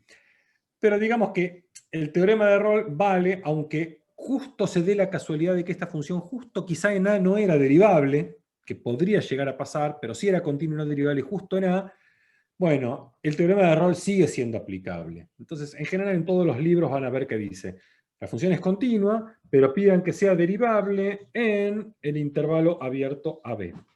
Pero no hay que confundir. Para mí esto en general confunde, y para la gran mayoría, el 99% de las veces que ustedes usen estos resultados, la función va a ser una función recontra buena y va a ser derivable en toda la recta. Entonces, que no los confunda esto. Pero bueno, es como que en A podría no ser derivable o en B podría no ser derivable. En la práctica va a ser derivable siempre. Bueno. Roll tiene una hipótesis adicional, dice, supongamos que cuando evalúo f en A y evalúo f en B, y resulta que estos dos números coinciden. Lo que vale f en A y f en B da igual. Bueno, entonces, ¿qué dice Roll? Dice que existe un punto C intermedio. Por eso son teoremas de valor medio, son teoremas del punto intermedio. Son teoremas que vamos a ver, esos tres teoremas dicen, me dan unas condiciones en un intervalo AB, y lo que asegura el teorema es que existe un punto en el medio del intervalo que tiene alguna propiedad. Esos son los tres teoremas. La particularidad que tienen Roll, Lagrange y Cauchy. Los tres dicen algo parecido. Dado unas ciertas condiciones, hay un punto intermedio tal que verifica algo. ¿Qué dice Roll? Dice, bueno, si tenés una función buena, que es derivable, que en los bordes del intervalo está al mismo nivel, entonces tiene que haber por lo menos un punto intermedio tal que la derivada en ese punto intermedio vale 0. Si la función empezó a un nivel y terminó al mismo nivel, entonces en algún momento en el medio la derivada tuvo que valer 0. Entonces hagamos un dibujito para tener una idea de cómo es esta situación. Si uno hace este dibujito, digamos que este es A, este es B, este es el nivel que tenemos. Y si yo acá grafico la función, vamos a hacerlo en rojo, en A estaba en este nivel y en B estaba en este nivel. Entonces, tener una función continua y derivable quiere decir que yo de alguna manera tengo que partir de este punto y terminar en este punto. Entonces yo voy a hacer una forma de unir a estos dos puntos rojos, de alguna manera de unirla, pero ustedes pueden intentar en su hoja unirlo como quieran. Hagan un dibujo distinto al mío, para unir este punto rojo, este primer punto rojo con este segundo punto rojo. Entonces yo los voy a unir de una manera que va a ser así, Pero cada uno puede elegir la forma de unirlo que quiere, no tiene por qué unirlo como lo uní yo. Podrían subir y bajar varias veces, o bajar y subir una vez. Cada uno hace la unión que quiere. Entonces, ¿qué es lo que está pasando? ¿Está bien? Este que está acá, este es f de A igual a f de B. Entonces, ¿qué pasó? Si la función arranca en A y después termina en B, en algún momento en el medio tiene que haber un punto donde la derivada se anula. ¿Quién sería el punto donde la derivada se anula en mi dibujo? El máximo. El máximo, exacto. Es el punto donde alcanzó el máximo. Si yo en vez de unirlo para arriba, hubiera venido para abajo, ¿en qué punto la derivada se hubiera anulado? El mínimo. En el mínimo. Exacto.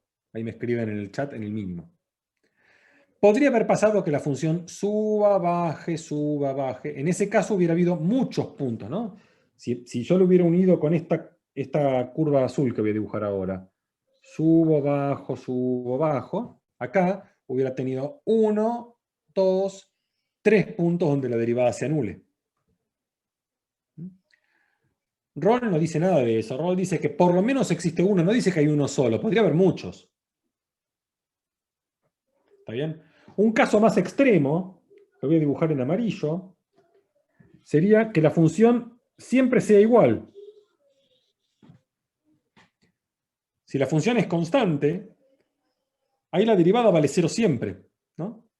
Entonces, C podría ser cualquier punto del intervalo la derivada vale 0 porque la derivada vale 0 siempre.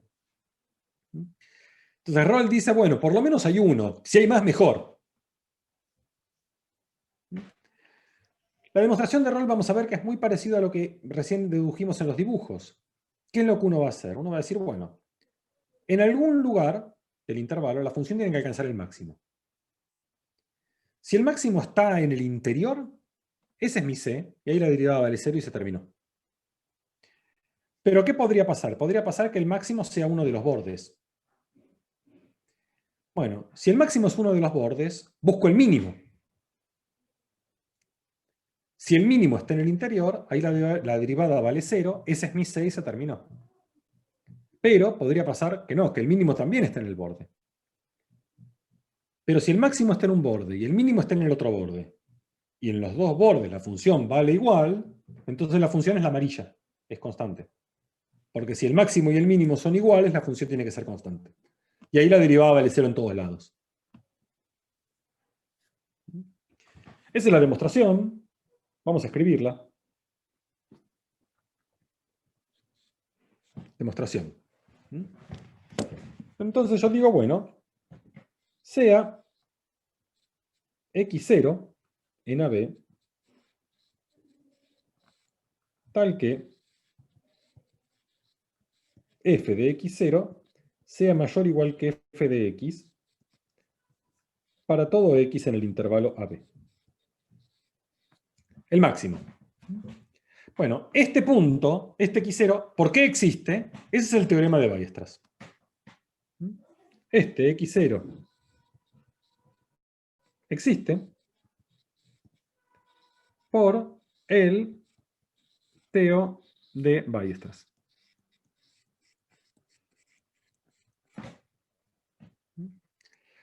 Entonces, si x0 está adentro del intervalo, entonces C es igual a x0 y f' de C vale 0 por el teo, vamos a llamarlo de Fermat para referencia.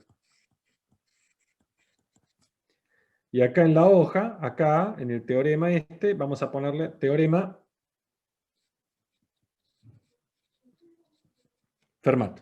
Así tenemos una forma clara de referirnos a él.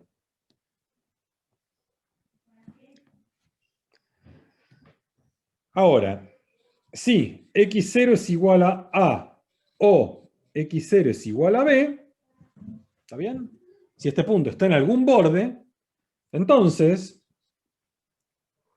digo, sea x1 en el intervalo AB, tal que f de x1 ahora es el mínimo.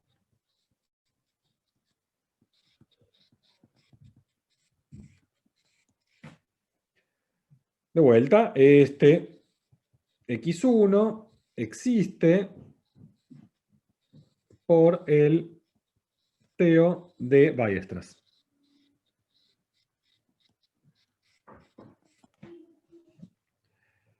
Bueno, si x1 está en el interior, C es x1 y f' de c vale 0 por el TO de Fermat.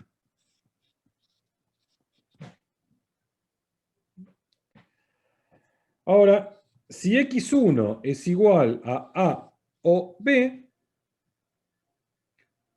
entonces f de x1 es igual a f de x0.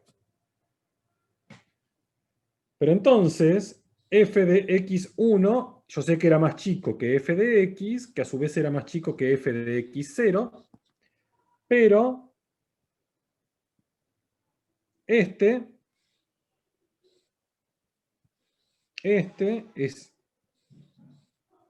es igual a este. Son iguales. Y esta es la hipótesis del teorema. Por la hipótesis del TO. Entonces, en ese caso, f es constante. Y entonces f' de x es igual a 0 para todo x. Fin de la demostración. Como ven, el teorema de Rolle es bastante simple, me parece a mí, bastante claro cuando uno lo entiende geométricamente. ¿Por qué en algún punto intermedio la derivada se tiene que anular? Básicamente, si arranco en un nivel y termino en un nivel, tuve que haber subido y bajado, o bajado y subido, y eso me genera o un máximo o un mínimo, y ahí la derivada se anula. Muy bien. Ese es el teorema de Rolle. Pasemos al siguiente teorema, que es el teorema de Lagrange.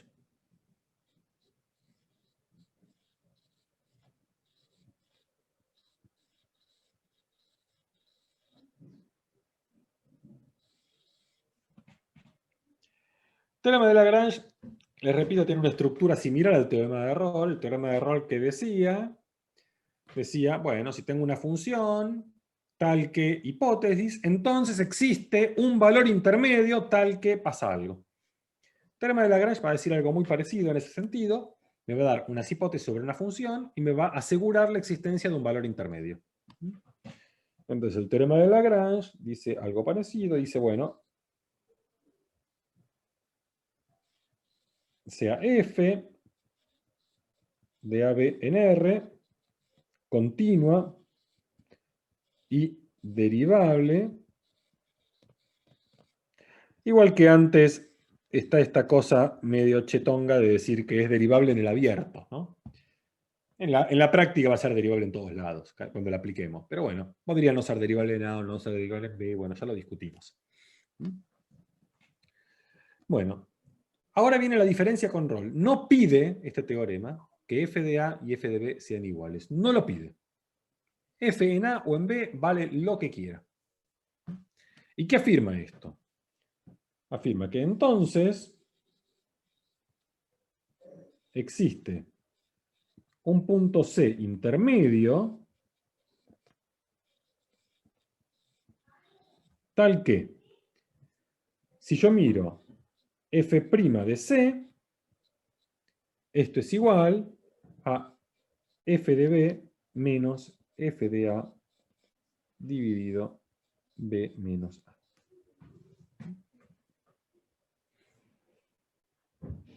¿Está bien?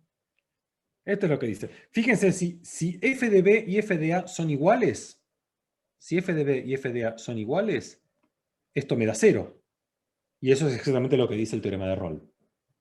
De alguna manera, el teorema de Lagrange generaliza el teorema de Rolle. Pero para demostrar Lagrange vamos a usar Rolle. Pero esto es lo que es el teorema de Lagrange. El teorema de Lagrange tiene un montón de interpretaciones. Interpretaciones geométricas, interpretaciones físicas. La interpretación física que es muy divertida es, supónganse que f es la velocidad, es la posición, perdón. Entonces yo hago f de b menos f de a sobre b menos a, la posición en función del tiempo, ¿no? Si f es la posición en función del tiempo, este cociente que está acá es la velocidad promedio que yo tuve en todo el intervalo de tiempo entre a y b. Esta es mi velocidad promedio. ¿Y qué es f' de c? F' de c es la velocidad instantánea, es la velocidad que yo tenía en el instante C. Entonces, ¿qué dice el teorema de Lagrange? Dice que si mi velocidad promedio fue de 100 km por hora, en algún momento yo tuve que estar yendo a 100 km por hora exacto. Eso es lo que dice el teorema de Lagrange. Si mi velocidad promedio fue de 100, yo en algún momento tuve que ir a 100. Eso es lo que dice el teorema de Lagrange. No pude haber ido siempre más despacio o siempre más rápido. Si voy siempre más despacio, mi velocidad promedio será más baja. Si voy siempre más rápido, mi velocidad promedio va a ser más alta. Si mi velocidad promedio es 100, en algún momento fui a 100. Por lo menos en algún momento. Esa es una interpretación física. Hay una interpretación geométrica también muy bonita. La interpretación geométrica es algo así.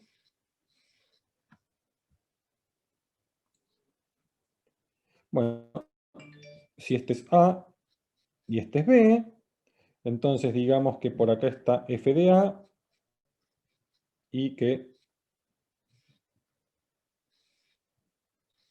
por acá está f de B.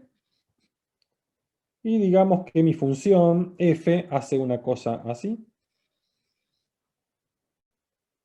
Vengo de acá hasta acá. Bueno. ¿Qué es lo que indica este cociente que está acá? F de B menos F de A dividido B menos A. Entonces lo que indica ese cociente es lo siguiente. Ustedes toman estos dos puntos rojos, los dos extremos, y los uno con una recta. Sería la recta secante al gráfico. Este número que está acá, este cociente, es el delta I dividido el delta X. Esto es exactamente la pendiente de esta recta secante. Yo acabo ahí. Este es B menos A. Este es F de B menos F de A. Entonces, el cociente F de B menos F de A dividido B menos A es la pendiente de la recta azul. ¿Está bien? Eso es lo que dice esto que está acá. ¿Y qué dice el teorema de Lagrange entonces? Dicen que si ustedes toman esta recta azul y yo empiezo a trasladarla, en algún momento esta recta azul, una trasladada de esta recta azul, en algún momento va a dejar de ser secante y se va a transformar en tangente. Entonces, para algún punto, este sería el C, en algún punto, la recta tangente tiene igual pendiente que la recta secante. Toman la recta azul, la agarran, la empiezan a trasladar paralelamente. Si la trasladan mucho ya no corta el gráfico. En algún momento lo va a cortar en un único punto. Bueno, en ese punto único donde lo corta, ahí es tangente. ¿Sí? Ese es el C. Esta es la interpretación geométrica del teorema de Lagrange. Bueno, ¿cómo hacemos la demostración de esto? La demostración es más o menos así. Uno define, vamos a inscribir la ecuación de la recta secante, esta azul.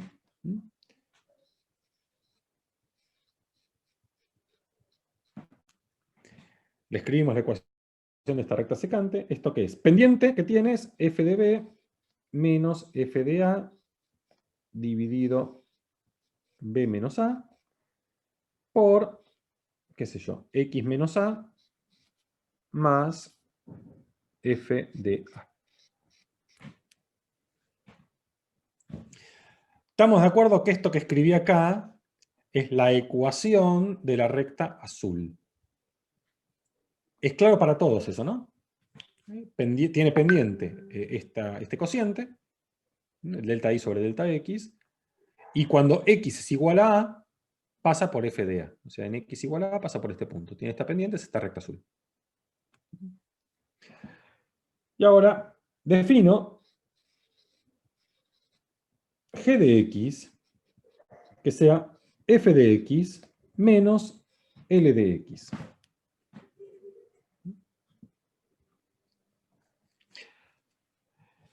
Esta función g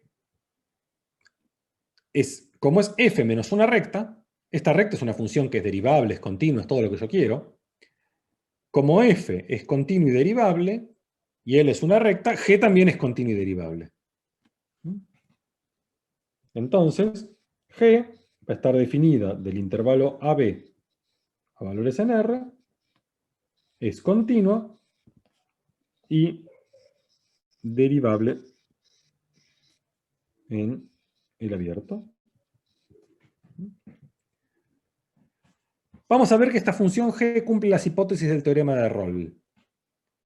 Bueno, es continuo y derivable, ya lo tengo que evaluar en A, evaluar en B y ver que vale lo mismo. Entonces, si yo calculo G de A, esto es F de A menos L de A. Pero ya observamos nosotros que si donde dice X pongo A, esto me da F de A, ¿no? Entonces, este número, L de A, es F de A. Entonces, esta G vale 0. G en A vale 0. ¿Qué es G? G lo podemos ver geométricamente acá. G lo que está midiendo es cuánto se separa la roja del azul. Eso es G. Es la roja menos la azul. Es la separación. Es este espacio que hay entre la roja y la azul. En A vale 0, porque en A la roja y la azul coinciden. ¿Está bien? Yo estoy a la roja restándole el azul. Entonces acá en A valen iguales. Y en B, fíjense que también valen iguales, porque también coinciden la roja y la azul. Entonces yo hago ahora G de B, esto es F de B menos L de B. Pero fíjense acá, si donde dice X pongo B, B menos A con este B menos A se tachan, y me queda F de B menos F de A más F de A que se tachan, me queda F de B. Eso no es otra cosa que la manifestación del dibujo que está acá, que en B el rojo y el azul también se tocan. Entonces, este que está acá es F de B. Entonces, no cambié bien de color. Esto también vale 0. Entonces esta función G, tanto en A como en B valen 0. En particular, esto me dice que G de A es igual a G de B. Entonces esta función G, como está en las condiciones del teorema de Rolle, puede usar las consecuencias del teorema de Rolle. Luego, por el teo de Rolle, existe un C intermedio tal que G' de C vale 0. Bueno, calculemos cuánto vale G'. Ahora, G de X era F de X menos L de X. Entonces, G' de X es F' de X menos L' de X. ¿Y cuánto vale L' de X? Si vamos a la definición de L, ¿quién es L? L es una recta. Y cuando ustedes derivan una recta, la derivada de la recta es la pendiente. Esa es la derivada de la recta. La derivada de una recta es su pendiente. Entonces, cuando acá calculamos L' de X, ¿quién es L' de X? Es F de B menos F de A dividido B menos A. Eso es lo que vale L'. La derivada de una recta es su pendiente. Bueno, entonces si evalúo en C, este ya no tiene más X, ¿no? La derivada de una recta es constante, no tiene X.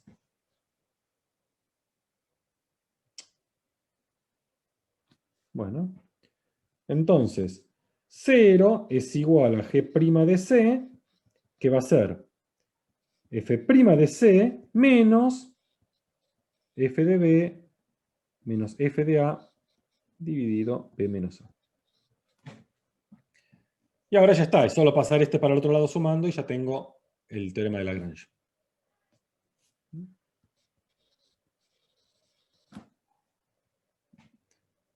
Bueno, muy bien. Esto es lo que dice Lagrange. Este es el teorema que más se usa en general. Otra forma de interpretar el teorema de Lagrange es que si yo quiero estimar, ¿sí? Si paso el b menos a multiplicando, ¿sí? Una observación que dice Lagrange que si ustedes quieren hacer f de x menos f de a y quieren saber cuánto puede despegarse f de x de a, esto es igual a la derivada en algún punto intermedio por x menos a. Entonces, esto me está diciendo, ¿cuánto puede crecer f de x? Si en a valía 1, ¿sí? Supongamos que a es 0 y f de 0 vale 1. Si en 0 vale 1, ¿cuánto puede valer f de x? Bueno, puede valer lo que pasó, el tiempo transcurrido, por el tamaño de la derivada. Esto me está diciendo que la derivada me va a decir cuánto puede haber variado f. En particular, fíjense que esto me dice que si la derivada es positiva, la función es creciente, y si la derivada es negativa, la función es decreciente. Entonces, corolario.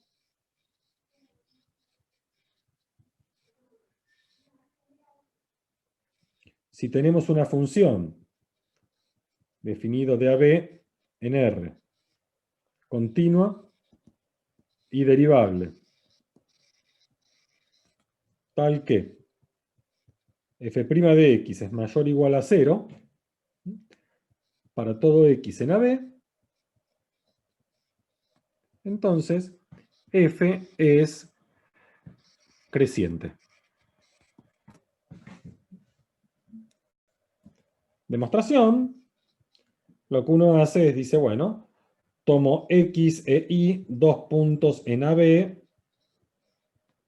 x menor o igual que y, o menor estricto que y. Entonces, cuando yo hago f de y menos f de x, ¿qué dice Lagrange? Dice que esto es f' en algún punto intermedio por y menos x.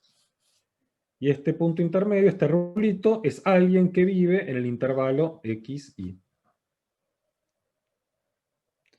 Ahora uno mira los signos y ve, este que está acá tiene signo más. ¿Por qué? Porque y es más grande que x, entonces y menos x es positivo. Y f', este que está acá, también tiene signo más porque es mi hipótesis, que la derivada siempre es positiva. Más por más es más. Entonces esto es mayor o igual a 0.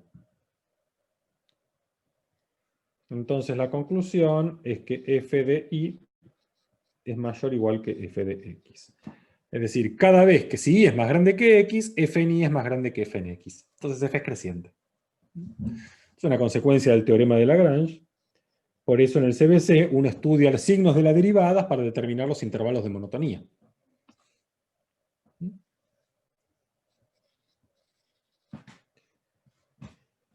Y el último de los teoremas es el teorema de Cauchy.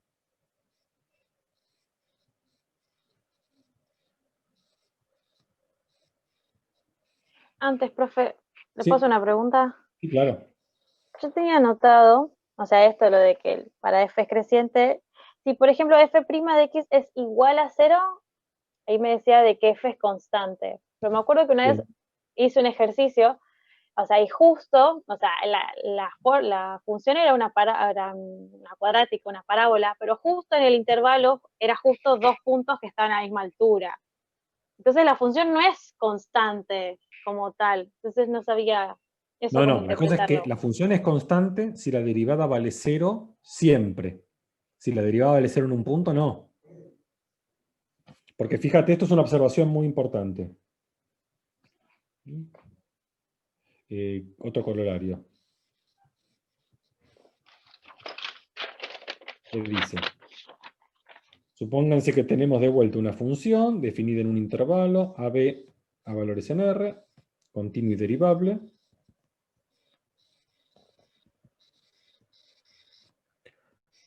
tal que f' de x es igual a 0 para todo x en el intervalo.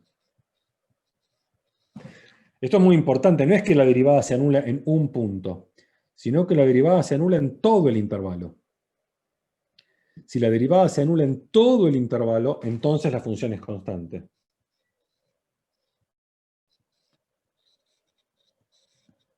Entonces, o sea, en el corolario anterior.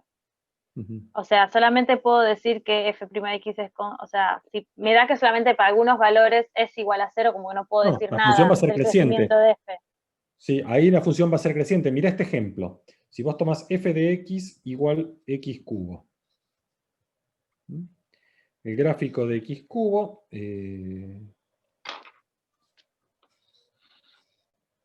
¿cómo es el gráfico de x cubo?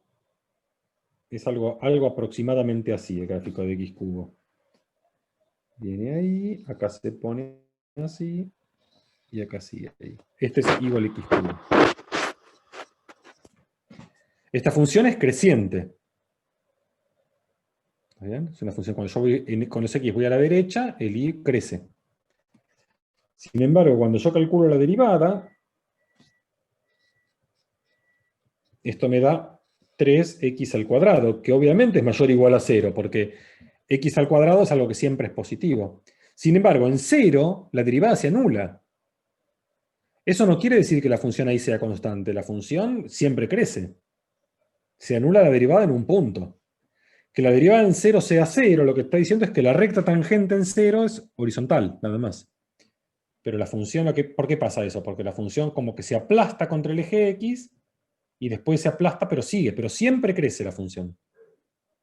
Aunque la derivada se anule en algún lado. Ok, gracias. Para inferir que la función es constante, la derivada tiene que ser 0 siempre, para todo el intervalo. Entonces, fíjate, vamos a recuadrar esto ahí, y fíjate la demostración, como es muy parecida a lo que hice hace un ratito, porque ahora uno dice, bueno, tomemos un x que esté en el intervalo AB, y miremos f de x menos f de a. Entonces, ¿qué dice Lagrange? Acá usamos Lagrange. Esto es la derivada en algún punto intermedio por x menos a. Pero lo que tenemos es que esta derivada dijimos que vale 0 siempre. Esa es mi hipótesis. Mi hipótesis es que la derivada se anula. Entonces, como la derivada se anula, esto es 0, porque 0 por lo que venga es 0. Entonces, ¿qué vimos? Vimos que f de x menos f de a vale 0 para cualquier x. Entonces, la conclusión es que f de x tiene que ser igual a f de a para todo x en el intervalo. Entonces es constante, porque siempre vale lo mismo que valía en a. Nunca se modifica el valor.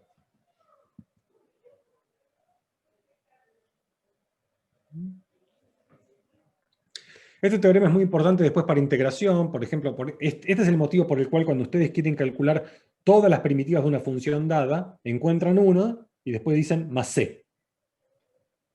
Porque dos primitivas cualesquiera, como tienen igual derivada, la resta tiene derivada 0. Entonces la resta, como tiene derivada 0, es constante.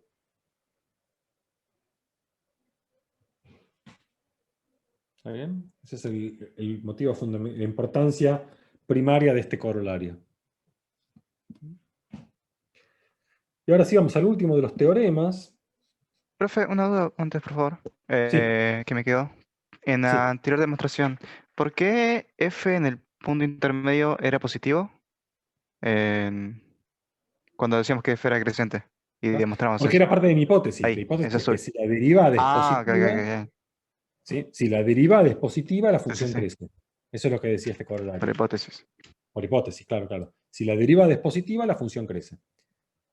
Exacto. Fíjate Bien. que la misma prueba me dice, si la derivada es negativa, la función decrece, porque si la derivada es negativa, este en vez de un más, este azul, en vez de un más pasa a ser un menos. Menos por más, menos. Entonces acá tendría menor o igual a 0. Claro, claro. Gracias. ¿Está bien? Entonces, de alguna manera, si es positivo, si es 0, es que es positiva y negativa al mismo tiempo. Entonces es creciente y decreciente al mismo tiempo, es decir, que constante. ¿Sí? Esa es otra manera de verlo. Bueno, entonces, teorema de Cauchy.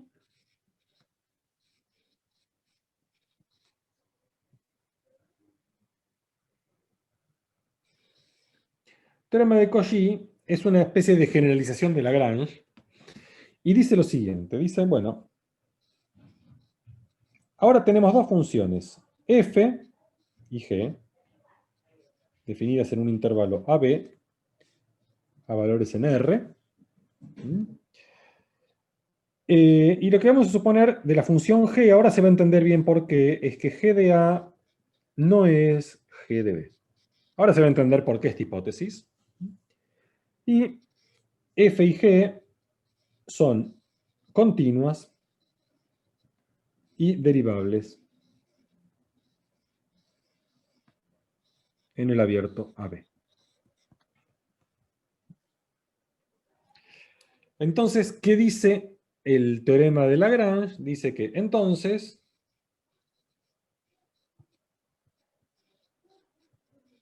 existe un punto intermedio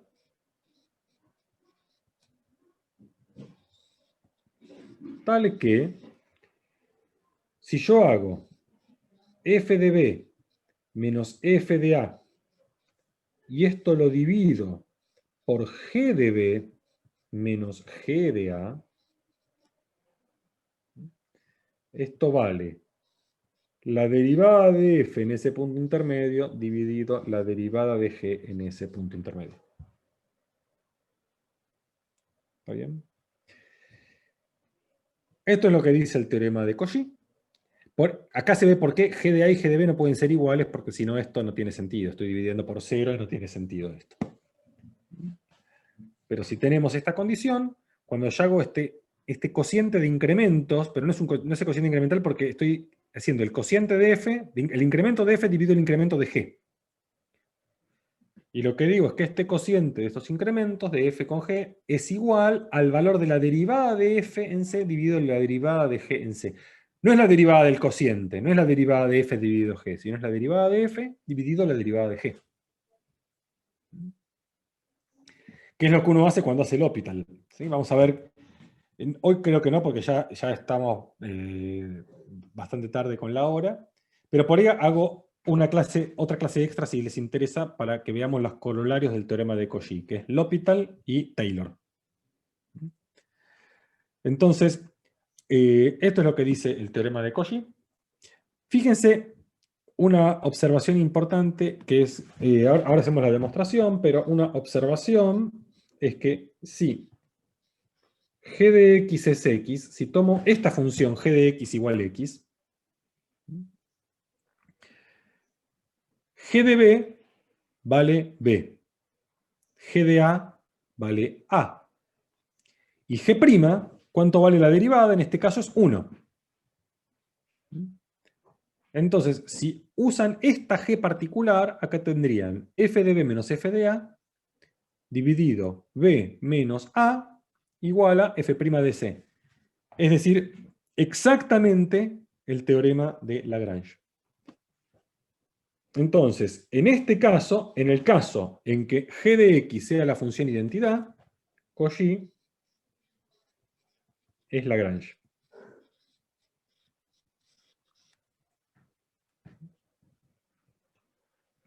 Entonces, por eso uno dice que Cauchy generaliza a Lagrange, porque Lagrange pasa a ser un caso particular de Cauchy. Es tomar la función g de x igual a la identidad.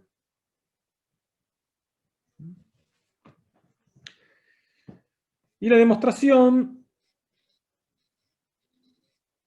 de este teorema se hace de una manera muy, muy, muy igual a como uno demuestra el teorema de Lagrange. Lo que uno hace, uno define una función L de X. Si vamos al teorema de Lagrange, déjame scrollear bastante para arriba hasta que encuentre la demostración. Uno definía Lx de esta manera como era la recta azul. Ahora no va a ser una recta, pero se construye muy en espíritu a lo que es esto. ¿Cómo voy a hacer L de X? Voy a hacer, acá en vez de ser la pendiente f de b menos f de a sobre b menos a, voy a poner f de b menos f de a dividido g de b menos g de a. Y acá, en vez de poner x menos a, voy a poner g de x menos g de a. Y acá sí voy a poner f de a. Entonces va a ser esta misma construcción, nada más que modificada con la g. Entonces vamos, scrollamos para abajo. Entonces L de X, según lo que dije recién, va a ser f de b menos f de a dividido g de b menos g de a por g de x menos g de a más f de a.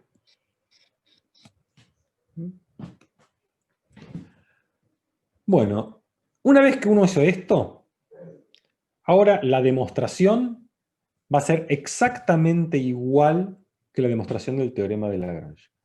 Lo que vamos a hacer, a ver, es que si yo construyo la función que es f menos L, esa función verifica las hipótesis de Rolle. Entonces, L es una función definida de AB a valores en R, continuo y derivable. Es continuo y derivable porque la única dependencia en X está acá, los otros son todos numeritos, y g de X es continuo y derivable. Cuando yo calculo L de A, ¿cuánto vale? Si donde dice X pongo A, acá donde dice X tengo que poner A, g de A menos g de A es 0, esto se va, y me queda f de A.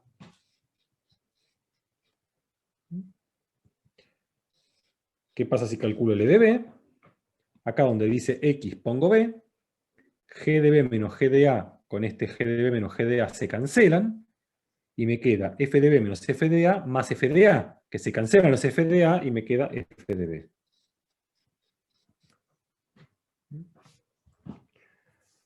Entonces digo ahora, sea h de x igual f de x menos L de x. H de AB en R es continuo y derivable porque f es continuo y derivable y L es continuo y derivable.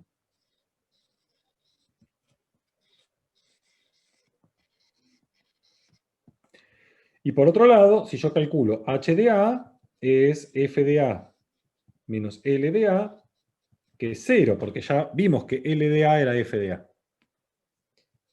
Y h de B es f de B menos L de B, que también es 0, porque vimos que L de B es f de B. Entonces, H cumple las hipótesis de Rolle. Luego, H verifica Rolle.